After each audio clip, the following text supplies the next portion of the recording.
शांतनु जी को पूछिए ना इधर। मेरी एनालिसिस है शांतनु जी।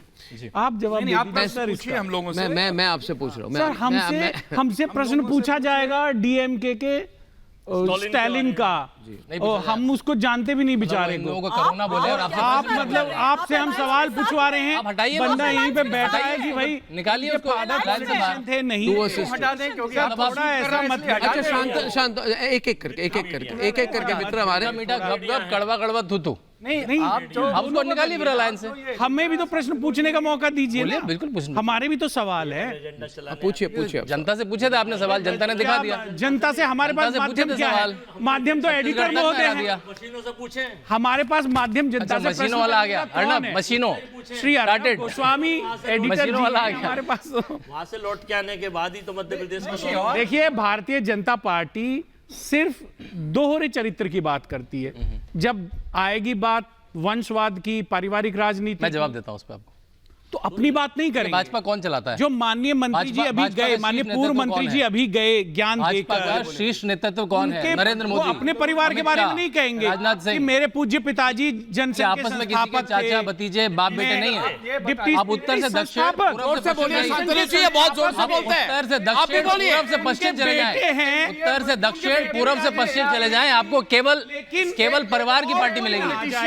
परिवार की पार्टी वो सीखा किससे? मंत्री है। सीखा किससे? गांधी परिवार से। बेटा आप निकाल लीजिए कोई और कांग्रेस के कितने बड़े नेता के पुत्र और पुत्री वो छोड़िए, पार्टी चलाता कौन है? और पार्टी चलाता कौन है? भारतीय जनता पार्टी चलाता कौन है? मंत्री के शीर्ष में देखिए पार्टी चलाता कौन है? अब्दुल्ला नॉर्थ में चलाते हैं, लालू का लड़का इधर चलाता है, और करुणानिधि का लड़का तमिलनाडु में चलाता है, और सबकी जो गोलमाल संगठन है उसकी पार्टी कांग्रेस का चुनाव वोटिंग से होती है। कैसे होता है? भाजपा में चिट पे होता है। आरएसएस का चिट आ जाता है और उस पर से अध्यक्ष का चुनाव हो जाता है। जनता का निर्णय आ गया है। अध्यक्ष हाथ जोड़िए, जनता को वोटिंग से होती है। और आप जो ये वंशवाद ना विंडो पे दिखाओ ना, आप ये विंडो नहीं दिख रहा है, विंडो ठीक कीजिए। जितेंद्र सिंह हमारे साथ लाइव है। एक मिनट, जितेंद्र सिंह जी हमारे साथ लाइव हैं, बीजेपी के वरिष्ठ नेता और पीएमओ के मिनिस्टर। जितेंद्र सिंह जी नमस्कार। राष्ट्रीय स्तर पर इसका क्या प्रभाव हो रहा है? आज नरेंद्र मोदी जी कहां पे हैं? क्या वो बीजेपी कार्यालय आएंगे? आप उनके प्रोग्राम को जानते हैं? हर व्यक्ति जानना चाहते हैं क्या नरेंद्र मोदी आज संबोधन करेंगे? बीजेपी के जितने कार्यकर्ता हैं वहां पे बीजेपी ऑफिस आने वाले हैं, आगे की क्या प्लान है, और इस चुनाव को कैसे देख रहे हैं प्रधानमंत्री जी सुबह से?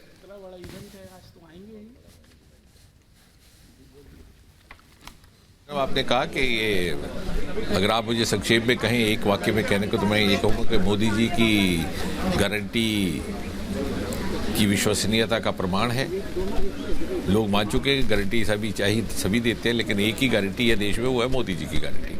क्योंकि उन्होंने ये प्रमाणित किया, सिद्ध किया, समय समय पर जो कहते हैं वो करते हैं, जो नामुमकिन है उसको मुमकिन बनाते हैं। और पहली बार मुझे लगता है कि एक नई तरह की कार्य संस्कृति इस राजनीति में भारत में लाने का काम मोदी जी के द्वारा हुआ है कि समाज के उन वर्गों तक पहुंचना जो पिछली सरकारों की प्राथमिकताओं से छूट गई, चाहे महिलाएं हैं, युवा है, विश्वकर्मा है, रेडी वाले हैं, जिनका कभी किसी सरकार की प्राथमिकता में आए नहीं थे। ये नहीं सोचा गया कि कौन सा धर्म है, कौन सा मजहब है, कौन सी जात है, चाहे वो उज्ज्वला योजना थी। तो एक जनहित के योजनाओं के आधार पर और विकास के आधार पर चुनाव लड़ना, चुनाव जीतना, और लोगों को किसी तरह के भेदभाव या उसको समाज को विभाजित किए बगैर एक सकारात्मक पॉजिटिव मैंडेट हासिल करने का चलन, एक नया ट्रेंड मोदी जी के द्वारा इस देश में स्थापित हुआ। यही मोदी जी की गारंटी है। और आप ये देखिए कि जब भी जिस तरह की ये लाभ पहुँचे हैं इन भिन्न भिन्न योजनाओं के, उसके लाभार्थी देश भर में फैले हुए हैं, चाहे उत्तर है, दक्षिण है, पूर्व है, पश्चिम। आज तेलंगाना में भले हमारी सरकार नहीं बन रही, हम 10 सीटों तक पहुंच गए हैं, हमारा जनाधार बड़ा है।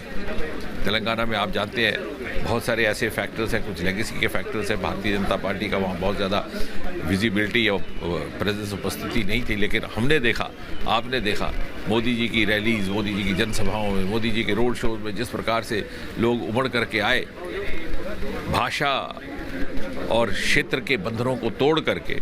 तो मैं तो ये भी कहूँगा कि मोदी जी का एक बहुत बड़ा योगदान ही है कि सारे देश को एक डोर में बांधने का काम किया उन्होंने, उत्तर, दक्षिण, पूर्व, पश्चिम, पूर्वोत्तर, और उसी का प्रमाण ये एक भारी जो मत प्राप्त हुआ है भारतीय दोनों जनता को रखिए पार्टी स्क्रीन पर। अक्रॉस दी। जितेंद्र सिंह जी, और बात भी जोड़ दूं जितेंद्र सिंह जी, ये जो जितेंद्र सिंह जी, एक बात बुरा और- न माने, मैं 1 मिनट आपको इंटरप्ट करूंगा। हमारे साथ, आपके साथ बीजेपी के वरिष्ठ नेता पूर्व मंत्री रविशंकर प्रसाद जी भी हैं। एक आपत्तिजनक बात हमारे एक पैनलिस्ट ने की, कहने की कोशिश की कि इनके पिताजी के बारे में। रविशंकर प्रसाद जी काफ़ी भावुक है, कुछ कहना चाहते हैं, इसलिए वापस प्रोग्राम पर आए हैं। रविशंकर प्रसाद जी, आप कुछ कहना चाहते हैं? आप क्या कहना चाहते हैं रविशंकर जी? मैं तो आपके कार्यक्रम से उठ रहा था रजत जी, लेकिन मुझे बहुत पीड़ा हुई है जी कि मेरे पिताजी 1994 में गुजर गए और उनके बारे में आपके चैनल पर इतनी भद्दी बात की कि उन्हें मुझे आगे बढ़ाया। ना करता हूँ और मैं और आपकी जानकारी के लिए मैंने 12 साल विद्यार्थी परिषद में काम किया। जेपी मुर्मू में जेल गया, लाठी खाई, लालू जी को चारा घोटाले में हम लोगों ने अंदर कराया। ये युवा मोर्चा का राष्ट्रीय उपाध्यक्ष रहा। ये पूरी यात्रा है हमारी वर्षों की, और उसको लेकर के अब मैं इसके अधिक क्या बताऊं मैं। लेकिन नहीं, अभी नहीं बोलने गलत बात है। आप रोकिए इनको प्लीज। ये गलत बात है। इसलिए मैं फिर कह रहा हूं, अब बहुत मैंने अपनी बात कह दी। अब मैं आपसे नमस्कार करता हूं। बहुत बहुत धन्यवाद। जी रविशंकर प्रसाद जी, बहुत धन्यवाद, बहुत धन्यवाद। जवाब दे रहे हैं इस तरफ से। जी बोलिए। बोलिए। एक मिनट रुकिए। आप बोलिए। आपको ये कांग्रेस की परिपाटी की लगातार दुष्यंत दोनों को स्क्रीन पर। पिताजी के विषय में भी इन्होंने बदतमीजी से बात की।